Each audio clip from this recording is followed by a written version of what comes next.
বিশ্বের যেই প্রান্ত থেকেই আমার এই ক্লাসটি এবং কি এই ভিডিওটা দেখতেছেন, আপনাদেরকে SHA-27 পক্ষ থেকে অসংখ্য ধন্যবাদ। আজকে আপনাদের কাছে নিয়ে আসছি আমার নিজের লেখা বই নাম্বার 1 বুক এর নাম্বার 2 ক্লাস, 1 নাম্বার বইয়ের 2য় নাম্বার ক্লাস। তো বাংলা বাক্যের শেষে ল, লে, লাম, লি, লেন, লা এগুলো যদি থাকে, ইংলিশে সেটাকে বলে পাস্ট টেন্স বা বাংলায় অতীত বলে।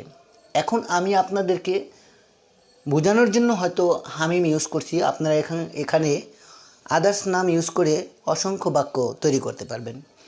এবং কি আমি হয়তো SHA-27 লিখেছি, আপনারা এখানে চেঞ্জ করে বা পরিবর্তন করে অসংখ্য প্লেস বসাতে পারবেন। তো স্ট্রাকচার ঠিক রাখবেন। ক্লাসটা বাংলিশ ক্লাস, তো আমি বোঝানোর ক্ষেত্রে বলছি হামিম went to SHA-27। Hamim SHA-27 গিয়েছিল। Hamim did not go to SHA-27। Hamim SHA-27 গিয়েছিল না। তো যদি ক্লাসটা ভালো লাগে তাহলে লাইক, কমেন্ট, শেয়ার এবং সাবস্ক্রাইব করতে ভুলবেন না। আর যারা করে ফেলছেন তাদেরকে SHA-27 পক্ষ থেকে অসংখ্য ধন্যবাদ। যখন আপনারা প্রশ্ন করবেন সেক্ষেত্রে did Jantu go to SHA-27? Jantu কি SHA-27 গিয়েছিল? যখন আবার নেগেটিভ সেন্টেন্স তৈরি করবেন বা নাবোধক সেন্টেন্স বাক্য তৈরি করবেন, সেক্ষেত্রে did not Jantu go to SHA-27? Jantu কি SHA-27 গিয়েছিল না বা যায়নি? যখন আবার প্রশ্নমূলক বা কোশ্চেনমূলক বাক্য বা সেন্টেন্স তৈরি করবেন, সেক্ষেত্রে বলবেন why did Shamim go to SHA-27? Shamim কেন SHA-27 গিয়েছিল?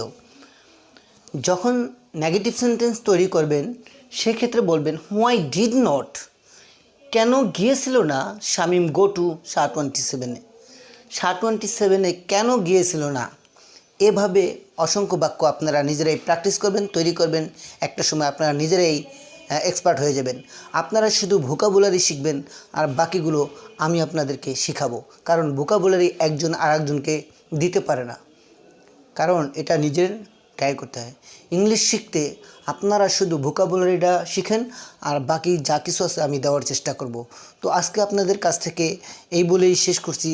তো নেক্সট টিউটোরিয়াল, নেক্সট ভিডিও পাওয়ার আগ পর্যন্ত সুস্থ থাকবেন, শান্ত থাকবেন, ভালো থাকবেন এবং কি মনে রাখবেন SHA-27 সাথেই থাকবেন। Stay cool, stay happy, stay health. That's all about me for the time being. Thanks for having patience. আসসালামু আলাইকুম। All about the world of human body.